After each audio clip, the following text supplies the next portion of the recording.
Merħba, nilqakom għal episodju ieħor tal-podcast Evangeliku Imbierek min jisma'. Miegħi għandi lil Joe Mizzi u flimkien ħan ikkonsidraw suġġett sensittiv, kumpless u intensament uman. L-eutanazja. Joe, ftit xhur ilu in-nies kienu qed jitkellmu fuq suġġetti oħra, il-Eurovision u x'naf jiena.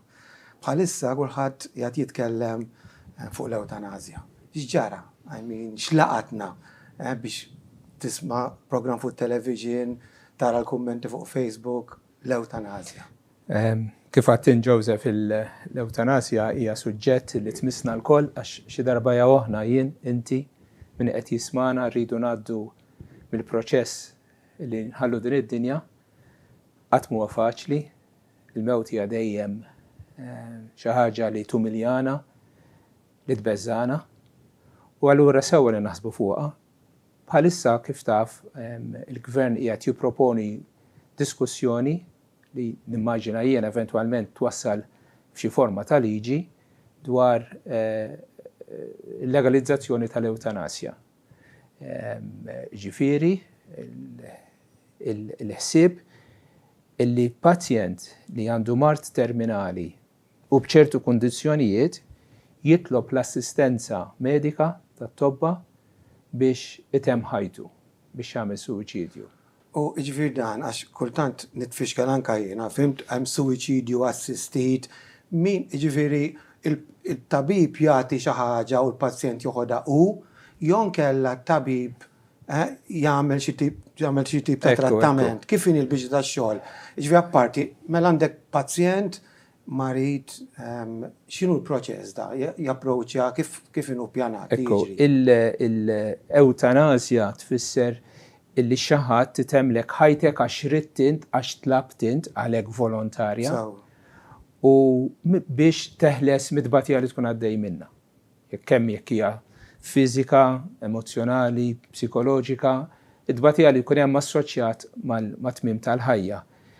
Mela, f'dak il-każ it-tabib ħajatik injezzjoni jew xi forma ta' mediċina u tmut. Imma hawnhekk qegħdin nitkellmu fuq eutanasja assistita, ġifieri ikun il-pazjent innifsu. Dak li qed jiġi propost. Illi joqtol lilu nnifsu għandu bżonn l-għajnuna biex jipprovdulu il-mezzi, il-mediċina x'inhi u mbagħad ovvjament ikun kapaċi item ħajtu. Ġifieri verità il-kelma hija suwiċidju. Suwiċidju assistit mit-tabib. Ġifieri it-tabib qed jgħinek tagħmel suwiċidju. U sintendi dawn hemm xi limiti, hemm dak kulħadd jista' jagħmilha ġifieri. Le, liġi kif inhi proposta hi li jkollok marda terminali li t-tobba jagħtu prognosis ta' 6 xhur, ġifieri li jaħsbu li ovvjament ħadd ma huwa ċert fuq dawn l-affarijiet imma li bejn wieħed u ieħor għandek 6 xhur ħajja jew inqas. Irid ikun hemm eżami minn żewġ tobba, irid ikun hemm eżami minn psikjatra, trid tkun Malti, trid ikollok 18 sena u l-liġi wkoll tipproponi salvagwardji biex ħadd ma jkun li qiegħed iġelek ta' tieħu dik id-deċiżjoni. Ġifieri dan hu bażikament li qegħdin nitkellmu fuq. Meta titkellem u tisma' lin-nies, bażikament issa kien qasmu fit-tnejn, hija xi ħaġa ovvja, dawk favur u dawk kontra. U mbagħad ukoll però hemm dawk li huma qishom indeċiżi.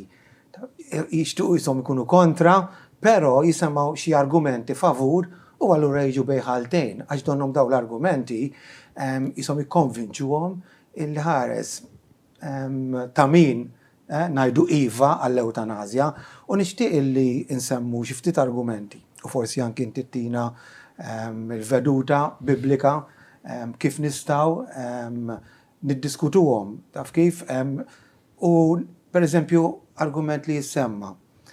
Hija din hija mhux l-għażla tiegħi speċi da kif inti ħadd indaħal fil-ħajja tiegħi. Mela għax ma ħallux il kulħadd sewwa jiddeċidi hu.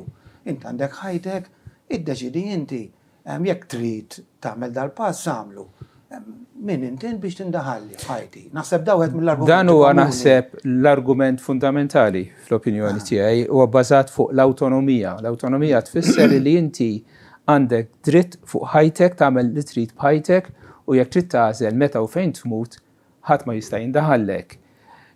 Argument ieħor bbażat fuq id-dinjità tal-bniedem, fis-sens li dan jgħidlek isma' jiena tlift id-dinjità tiegħi, dipendenti fuq ħadd ieħor, m'għandi l-ħajja tiegħi m'għandha valur ta' xejn, u allura might as well intemm ħajti. U tielet wieħed huwa fuq il-kompassjoni jew il-ħniena illi aħna nkunu qegħdin nuru ħniena mal-pazjent illi ngħinuh itemm il-ħajja tiegħu u s-sofferenzi tiegħu. Dawk huma tliet argumenti. Hemm argument li dal-aħħar ħsibt anke jiena fuqu u dal-argument huwa li l-ewtanasja isserħek mill-luġieħ. Meta inti taf li l-mewt hija inevitabbli sewwa. U x'kien smajtu ftakart kelli esperjenza simili jiena ħafna snin ilu niftakar missieri kien marit, taf inti kien l-isptar għal nisma' dana wasal fl-aħħar ħuduh id-dar u taf intu aħna samna konna nkunu miegħu ġifieri dana kien wasal fl-aħħar. U niftakar darba mill-tlejlem ħdejh jiena waqt dana il-mewt inevitabbli, fimt għalfejn ħadħallih ibati, mhux aħjar nagħmel xi ħaġa jien biex inħenna għalih u din nispiċċa ovvjament ma' milċej għaliex il-valur tal-ħajja li hija ma niddeċidix jiena, però dan huwa argument ieħor. Meta inti taf li persuna ħadd mhu żgur jiġifieri aħna ngħidu taf kif jiġifieri issa kwistjoni ta' meta. Allura mhux argument b'saħħtu dan? Le, huma argumenti b'saħħithom. Nirrikonoxxi l-fatt illi dan mhumiex deċiżjonijiet li xi ħadd joħodhom hekk għax jiena rrid imuta. Bniedem illi jasal illi jiddeċidi li jagħmel suwiċidju ikollu raġunijiet tiegħu u jkun jaf ukoll x'qed iħoss. Imma ħanejd din, immaġina tkun dieħel il-belt pereżempju u tara xi ħadd qiegħed fuq is-sur qed jikkontempla li jaqbes għal isfel. X'inhi r-reazzjoni normali, mhux qed nitkellem fuq Kristjan jew mhux Kristjan, ta' persuna oħra, meta xi ħadd narawh li qiegħed f'dik il-pożizzjoni. X'ħan għamlu? Immorru fuq u ngħidulu isma' inti bniedem awtonomu ta' jekk iddeċidejt hekk, min jien li niġi nindaħallek biex ma tmutx jekk inti ddeċidejt dak il-mod. Jew inkella inti taf minn xi għaddej, it-tbatijiet tiegħek huma reali. Jiena mhix qed inħosshom jiena, inti taf ġejt din id-deċiżjoni, anzi jiena tant irrid ngħinek, irrid nuri ħniena minnek, li jiena niġi u nassistik biex tintefa' l-isfel. Isma' jekk nagħmel hekk illum Joseph, inkun qed nikser il-liġi ta'. Inkun qed nagħmel qatt kriminali li l-pena tiegħu hija l-ħabs. Ġifieri aħna nirrikonoxxu bħala soċjetà illi s-suwiċidju mhix xi ħaġa tajba, hija xi ħaġa li nippruvaw nagħmlu bħilitna li persuna li wasal f'dak l-istat immorru fuqu, inkellmuh, nikkonvinċuh, nanquh magħna, nippruvaw ngħinuh biex insalvawlu ħajtu. Immissa wasalna f'sitwazzjoni li qegħdin ngħidu imma hemm ċertu ċirkostanzi fejn dak li aħna nafu li huwa ħażin u illegali, issa rridu ngħidu li huwa tajjeb u rridu nillegalizzawh. Ġifieri xi ħaġa nbidel fil-mentalità tagħna, ejja ngħidu kif inhi s-suwiċidju assistit huwa legalizzat f'numru żgħir ta' pajjiżi, maġġor parti kbira tal-pajjiżi tad-dinja l-eutanasja legali. Illegali, żgur dal-aħħar 20 ta' snin. 20 ta' snin. So, inbidlet il-mentalità din turi shift ukoll fil-ħsieb ta' kif qegħdin naħsbu dwar il-ħajja, l-valur tal-ħajja u l-mewt. Eżatt, taħseb li din hija raġuni għaliex f'każ qed ngħidu le u f'dal-każ qed ngħidu iva. Hemm din id-diskrepanza. Jiena naħseb hija kwistjoni ta' x'nu ċali tilbes word view, x'perspettiva tieħu fuq il-valur tal-ħajja fuq il-ħajja. U tradizzjonalment il-liġijiet tagħna kienu mibni fuq valuri insara. Jiena aktar mill-insara ngħidulhom umani ta' għax il-valuri insara ta' ġustizzja, ta' simpatija, ta' kompassjoni huma kollha valuri fl-aħħar mill-aħħar li jirriflettu dak li ġo qalbna nafu li hu tajjeb u ħażin għax aħna nafu m'hemmx għalfejn naqraw il-kmandament la toqtolx biex ikonna konvinzjoni li l-qtil huwa ħażin.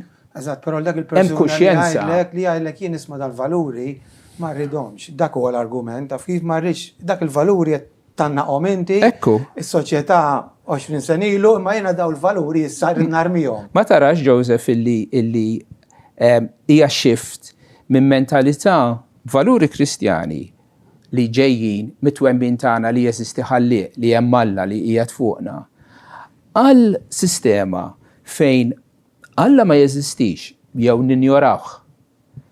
U allura rridu noħolqu liġi għalina nfusna.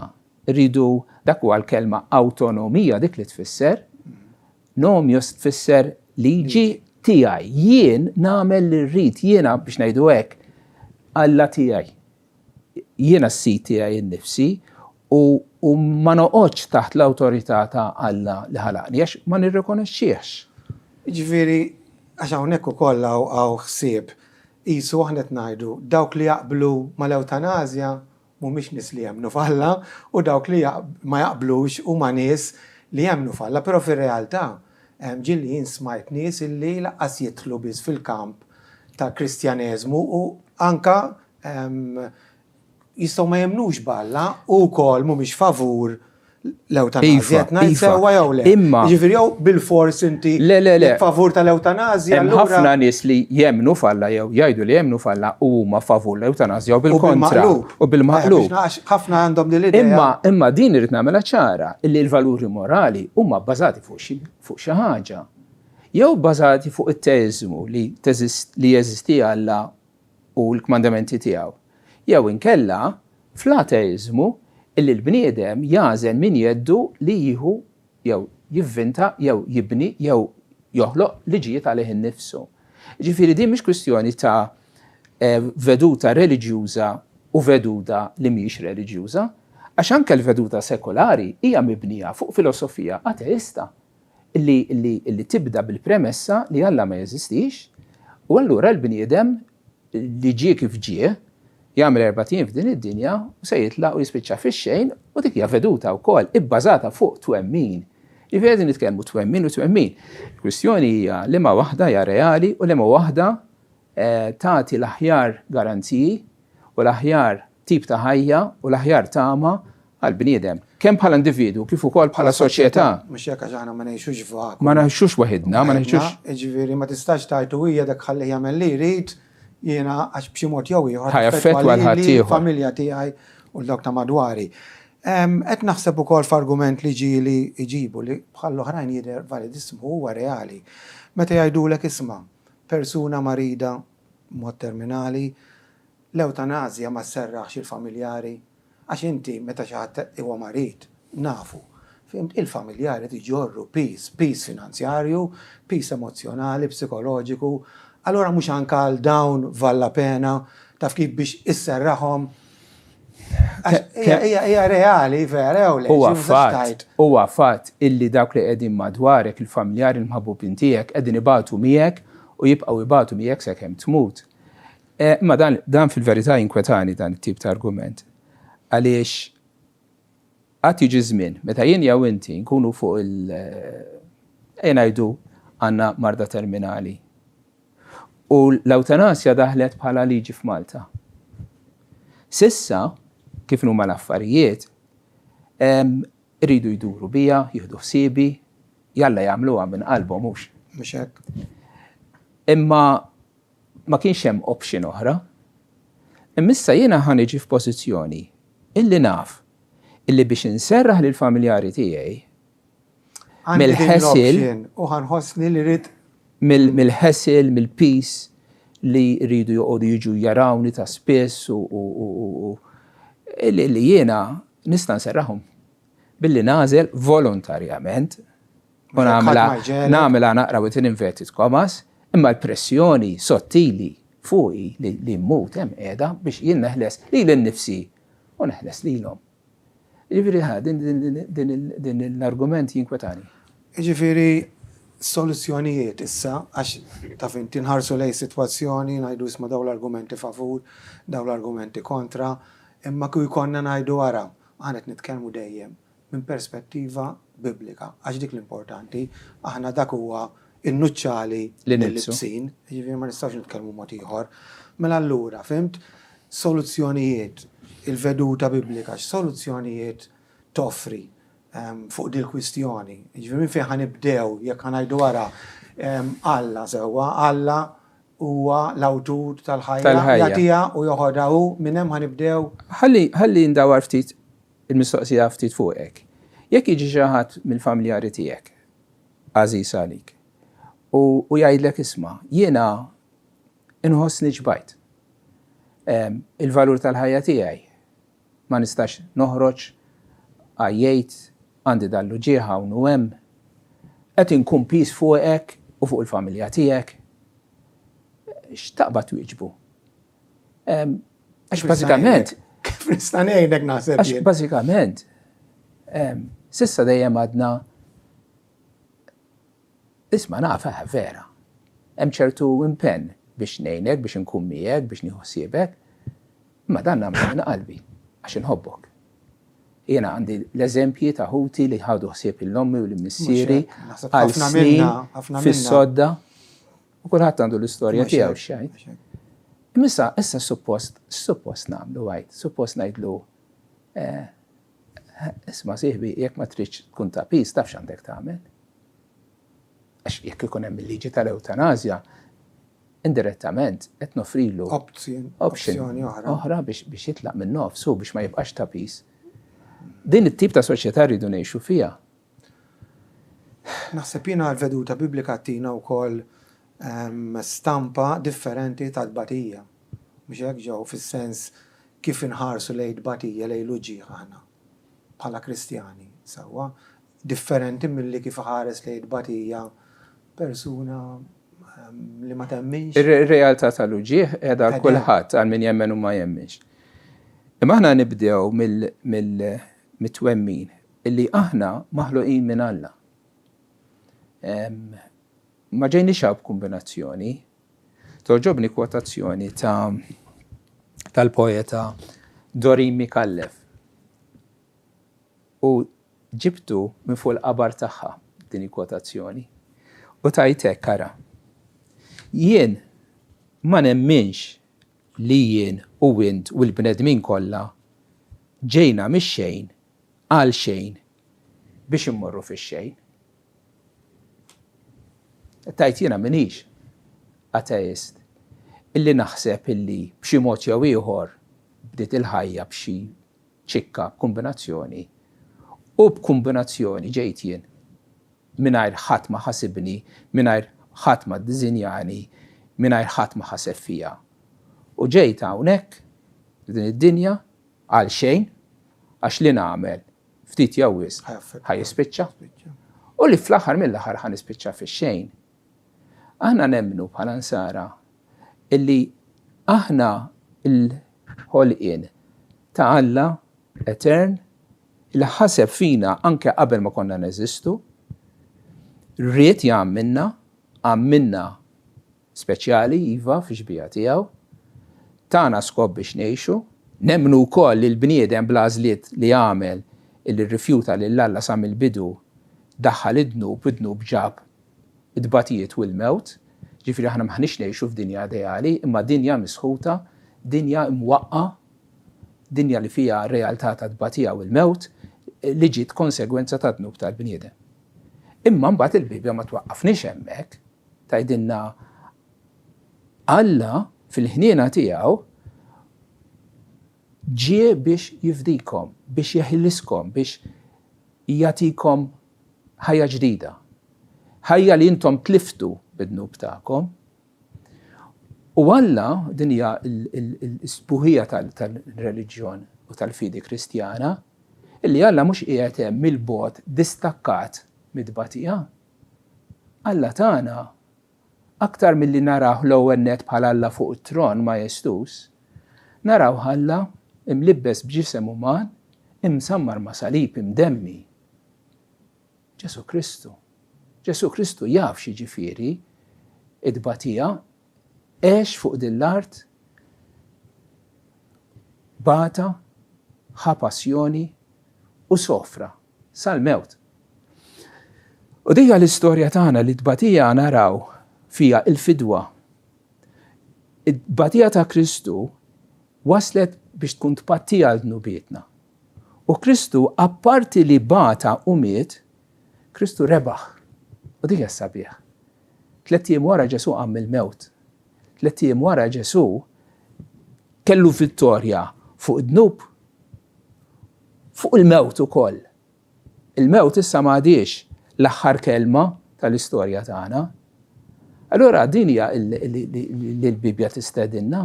U allura tngħidu li s-soluzzjonijiet ħanajtek mhumiex biss soluzzjonijiet fiżiċi, taf kif jiġifieri aħna qed nitkellmu issa wkoll dwar soluzzjoni spiritwali. Għax il-bniedem kif nafu mhux magħmul biss minn ġisem, imma minn ruħ, u x'hekk. Irridu nħarsu l-bniedem sħiħ. Lejn il-ġisem u nitkellmu fuq il-ġisem u lejn ir-ruħ tiegħu.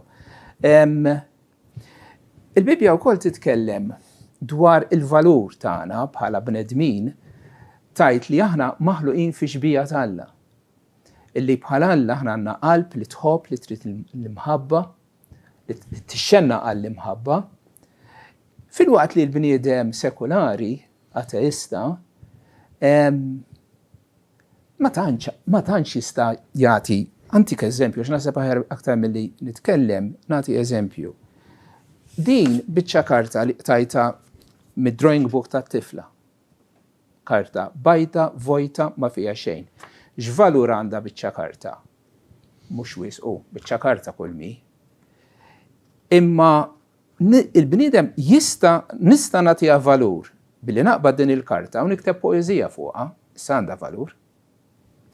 Jew inkella jinnaf bil-impinġija sabiħa fuq. Allura issa tajta valur. U l-bniedem hekk ħares neħajtu bniedem sekolari, m'għandix valur imma nagħtiha valur jien. Però jasal moment li jekk din il-karta anke jekk għandha tpinġija sabiħa fuqha. Naffiġa ħatetlef il-valur? Issa il-valur tagħha qed jintilef. Imkemxa, mafġa, u x'tagħmel b'karta bħal din? X'tagħmel biha? Tarmija. Tarmija. Għalhekk il-bniedem meta jasaf dak l-istat f'ħajtu illi jara li ma jistax joħroġ, ma jistax jiddeverti. Sar dipendenti fuq ħadd ieħor, marid muġuħ, jgħidlek isma' jiena karta mafġa. Jiena m'għandix valur iktar, ma jteswel. Narmija. Il-nisrani ħares lejn il-ħajja, u dan l-eżempju ġieli tajtu, però naħseb wert nerġa' ntih. Bħala karta wkoll. Imma din għandha valur intrinsiku ġo fiha ta' 50 euro u tista' tagħmel ħafna affarijiet tajbin biha wkoll. Għax aħna nemmnu li l-bniedem fih innifsu intrinsikament għandu valur maħluq fi xbija tagħna.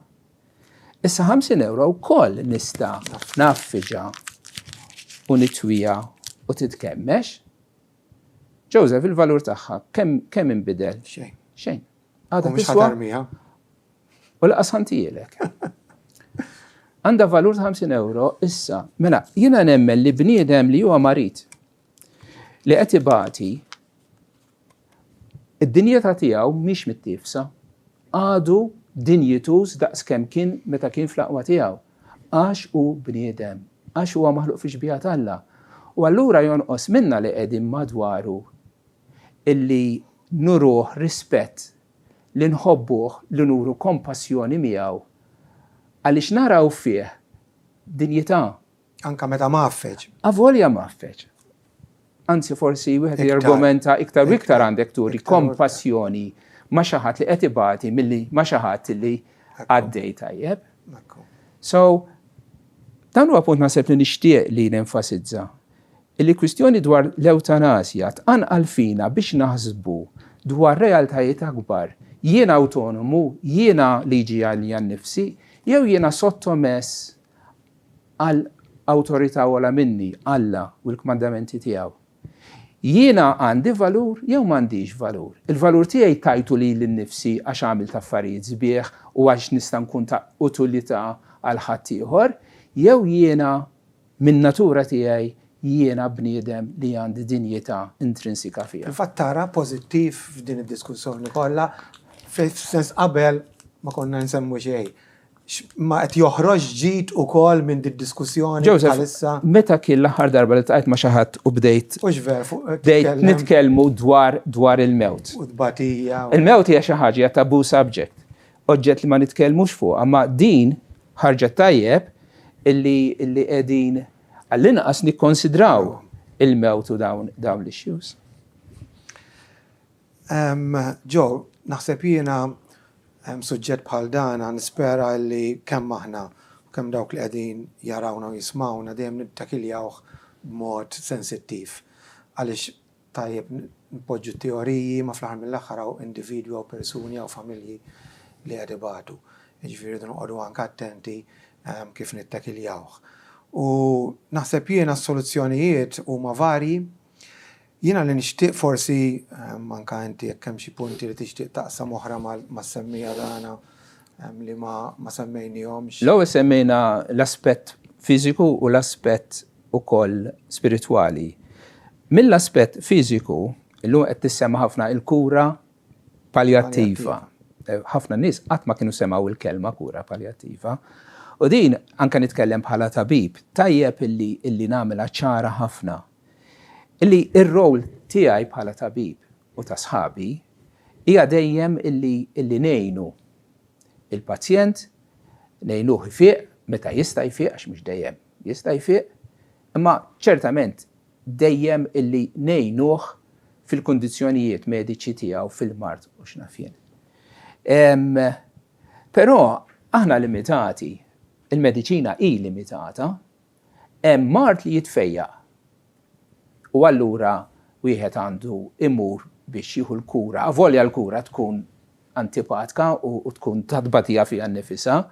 Il-kimoterapi mhix ħaġa sabiħa, il-kirurġija mhix ħaġa sabiħa, imma tagħmilha għax taf li hemm tama li inti se tfiq. Allura tmur għaliha, però mbagħad tasal f'punt fejn it-tobba jkunu jafu illi issa l-marda hija tali illi m'hemmx kura, li m'hemmx tama li inti se tfiq jew li ħatgħix fit-tuli, issa bdejt proċess li ħajwaslek għal-mewt, marda terminali. ċert. Ħadd ma jaf eżatt, ħadd ma jtik tobba ma jagħtuk 6 xhur jew 3 xhur. Għax bħal dak li qallu tobba għandhom xi magic biex jaraw kemm fadallek ħajja. Imma ikonna dejja mill-esperjenza kemm għandek ħajja. Hemmhekk inti bħala pazjent jew jien bħala pazjent. Wieħed jista' jmur għal dik li jgħidula kura straordinarja.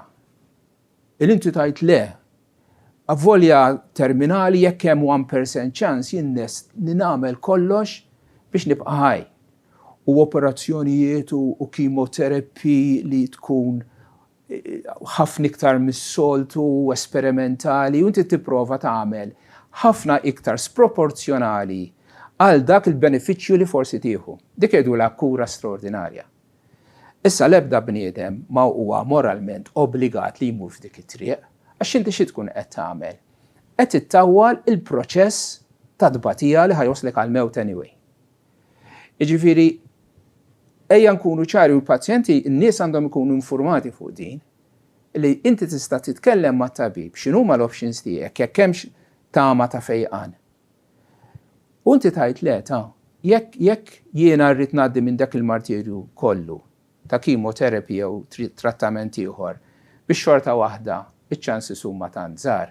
Allura nippreferi l-aħħar ftit ġimgħat fl-aħħar xhur mur id-dar inqatt tagħhom forsi nagħmel jien naf btala li xtaqt nagħmel qabel immut. X'inhi? Ġifieri ħadd mhu obbligat li jagħmel kura straordinarja. U importanti ħafna li nifhmu din. Aħna bħala tobba donna għandna din il-ħeġġa li nibqgħu sal-aħħar. Però iktar ma jgħaddi żmien aktar qegħdin nindunaw li tasal f'punt fejn tajt isma' jiena hawnhekk nista' nasal miegħek. Minn hawn quddiem ma nistax nwedek li ħanfejqek imma m'nista' nitilqek għaliex is-sintomi assoċjati mal-mard terminali, dbatija, luġieħ, tuħ ta' nifs u affarijiet oħra, it-tobba jistgħu joffrulek mediċina u kura paljattiva biex isserraħ għas-sintomi mhux biex tfejjaq U dik hija teżisti ġifieri u effettiva. U nsellmu lill-Hospice Movement ta' Malta u n-nies li jaħdmu fil-kura paljattiva x'qegħdin jagħmlu xogħol tajjeb b'riżorsi limitati u għandhom bżonn ħafna aktar support. Jiena ċert li ħafna nies f'Malta bħalissa qegħdin imutu bidbatija żejda inutli. Meta kieku jkollhom kura paljattiva aħjar jistgħu jqattaw l-aħħar ġranet u ġimgħat ta' ħajjithom għall-inqas mhux id-disprati. So ejja nippuxxaw, ejja naħdmu bħala pajjiż biex il-kura paljattiva insaħħuha għax hemm bżonna. Dik hija mill-aspett fiżiku nitkellem hekk bħala tabib. Eżatt, ovvjament aħna għadna hemm l-aspett ukoll spiritwali. Ġifieri huwa importanti li n-nies ngħinuhom ukoll jirriflettu dwar x'hemm lilin mill-ħajja li bħala Kristjani aħna nemmnu l-ħajja ma tispiċċax x'in nagħlqu għajnejna. U naħseb huwa wkoll dover tagħna individwalment illi fejn hu possibbli sensittività s'intendi. Għax mhux kull ċirkostanza hija l-istess, naqsmu wkoll l-aħbar it-tajba ħanajtek biex persuna taraf ukoll li hemm tama liha wara dil-ħajja. Wara dil-ħajja aħna nemmnu li hemm ġudizzju hemm ġenna u infern. Tama li naħseb tagħtik l-enerġija biex tgħaddi mill-4 ijiem ta' tbatija li jkun fadallek għaliex taf li hemm xi ħaġa isbaħ tistennik. Il-bniedem min-natura tiegħu jibża mill-mewt min ma jibżax. Kien minn għalija Jean Paul Sartre li qal għandi l-kotazzjoni x'imkien jgħid hekk ara. Jgħid life is the brief interval between nothingness and nothingness. Din hija l-perspettiva umanista, ateista. Il-ħajja hija dak l-intervall qasir bejn il-vojt u l-vojt, il-baħ u l-baħ, ix-xejn u x-xejn. U tibża mill-tbatija imma wkoll tibża isma' jiena. Dak il-peace fuqek li din ħadd tispiċċa fix-xejn. Li m'hemm l-ebda valur fl-aħħar mill-aħħar, bħala Kristjani aħna rridu ngħidu lin-nies, le, il-ħajja ma tispiċċax mal-mewt. Il-Bibja tgħid li huwa maqtuħ għall-bniedem li jmut darba u wara jiġi l-ġudizzju. Tgħid li ma tantx hija verità li komfortabbli li ġej ġudizzju. X'jiena naf x'għamilt. Imma kieku l-Bibja tgħidlek biss, allura mi aħbar tajba xejn. L-aħbar tajba hi li Ġesu Kristu li kien Alla magħmul bniedem li jgħix ħajja bla dnub ħafuqu id-dnub tagħna li nemmnu fih u patta li jomu fuq is-salib. Mela li ħellisni mill-kundanna li ħaqni. Għaliex il-kastik li kien jixraq lili id-batija eterna fl-infern ħadu f'dawk it-3 sigħat ta' agonija li kellu fuq is-salib. Kristu miet minn floki, bata u flok batejt jien għal dejjem. U li tatini l-istedina tiegħu hija ejja għandi intom il-koll li tinsabu mħabtin u mtaqli. U jien nserraħkom. Allura jien hekk għamilt u inti hekk għamilt Joseph naf. U nħarsu lejn il-mewt mhux mod id-disprat bħalli kieku jew jispiċċa kollox fix-xejn jew għar Alla ħares għattem infern u nispiċċa fih. Għana ħarsu lejn il-mewt bħala bib miftuħ għal-ħajja ta' dejjem, għal-ħajja jisbaħ. Ġifieri, u konxi, aħna ngawdu f'din il-ħajja għandna affarijiet sbieħ, imma affarijiet żiena wkoll affarijiet li jdejquna u l-proċess tal-mewt qatt huwa pjaċevoli għal ħadd. Imma l-weda ta' Ġesu fl-Iskrittura illi meta nkunu għaddejjin minn wiet ta' del il-mewt, kif jgħid is-salmista, ma nibża minn ebda ħsara. Għaliex? Għax int miegħi jgħidlu lil mulej lir-rajt tajjeb. Bir-rajt tajjeb magħna fil-witt ta' del il-mewt, aħna kapaċi ngħadduh u nirbħu. Għax fit-tarf tiegħu l-witt ta' del il-mewt hemm id-dawl ta' ħajja sabiħa. Din mhix teorija ġew dina nagħtu xhieda aħna u jagħtu xhieda ħafna oħra nies li għaddew minn dan il-witt u t-testimonjanza tal-ħajja tagħhom tixet illi din hija realtà. Ġifieri mhux qed nitkellmu issa fl-arja hawnhekk, imma ħafna minna ngħidu wara.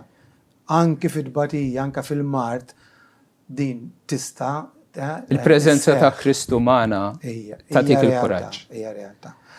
Joe, naħseb ngħidlek grazzi tal-li kont magħna għal konverzazzjoni u għal-veduta biblika li samt magħna b'mod ċar u onest. Żgur li dak li għadd ħajjina nirriflettu fuq il-ħajja, fuq il-batija, fuq il-mewt mhux biss fiżika imma anke l-mewt spiritwali, jew l-ħajja spiritwali. Imma Joseph, għal-kirjanza ħatajdli jekk irriċ ngħid xi ħaġa tal-aħħar. All right, mela nista' ngħidlek jekk għandek xi kumment ieħor barra dak li għadd. Isma' din il-liġi li qed tiġi proposta fil-verità tinkwetani għax qed tibgħat messaġġ. Sissa dejjem għadna s-suċidju huwa xi ħaġa ħażina u rejn nagħmlu minn kollox biex nipprevenuh. Issa qegħdin ngħidu s-suċidju f'ċertu ċirkostanzi huwa is-soluzzjoni għal problemi personali u soċjali ta' pajjiżna. Dak huwa messaġġ perikolus. It-tieni ħaġa liġi għandha salvagwardji li hemm ċertu limiti min jista' u min ma jistax biex ma jkunx abbuż u tajjeb, imma fil-verità dawk il-salvagwardji huma illużori xi ħaġa li biżmien ħajspiċċaw. Għaliex qed ngħid hekk? Għaliex l-istess argumenti li inti tagħmel biex iddaħħal l-eutanasja ċertu grupp ta' nies, ċoħe l-awtonomija, id-dinjità tal-bnedmin mhux naf jien. Tista' faċilment testendihom għal nies oħra, għaliex 6 xhur mhux 8 xhur. U għaliex 8 xhur mhux sena. U xi ħadd li għandu mart li qed ibati kuljum bil-rewmattiżmu li jqum muġuh u jorqod muġuh m'għandux dritt ukoll għaliex mhux qiegħed imut imma għandu snin qudiemu ta' tbatija. Allura dawn qed ngħidu mhux biss fit-teorija Joseph, imma wkoll qed ngħidu għaliex mill-esperjenza ta' pajjiżi oħra li daħlu dawn salvagwardji fil-bidu dawk sfumaw fix-xejn. It-tielet ħaġa li tinkwetani fiha hija il-fatt li ħanpoġġu fuq il-marid dak li huwa marid mart terminali dik il-pressjoni isma' inti peace tista' twarrab jekk trid. Dik tinkwetani. Jien ma rridx ngħix f'pajjiż fejn il-kompassjoni li jiena lest li nbati miegħek u nimxi l-aħħar passi miegħek matul il-ħajja minflok nimxihom u nbati miegħek sakemm inti titlaq. Jiena qed effettivament ngħidlek jekk trid tista' titlaq issa. U l-aħħar ħaġa liġi dwar l-eutanasja nara sintomu jew sinjal illi pajjiżna dbijat minn Alla. Dbijat mill-valuri insara, imma wkoll dbijat mit-tama illi Alla biss jista' jagħtina permezz ta' Kristu. Allura apparti mill-aspetti legali li jiena ma tantx nifhem fihom, jiena nixtieq li ħafna Maltin jirrealizzaw li l-ħajja għandha valur, il-ħajja ta' jenna Alla, don ta' Alla, ejja ngħixuha, ejja ngħinu l-xulxin fid-tbatija tagħna ma fuq kollox ejja nafdaw fi Kristu, għax permezz ta' Kristu aħna nistgħu nirbħu anke saħansitra fuq l-ar u l-aħħar għadu tagħna li hija l-mewt.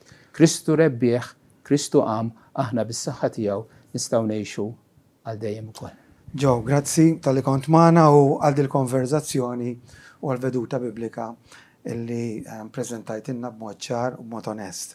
Żgur li dak li għadd jgħinna nirriflettu fuq daw ir-realtajiet u l-veritajiet li tant imissuna ħanajtek b'mod personali. Lilkom li kontu magħna, nirringrazzjakom tal-li segwejtuna, nittama li jsibtu dal-podcast tajnuna u informattiv sakemm nerġgħu nintaqgħu nsemmilkom.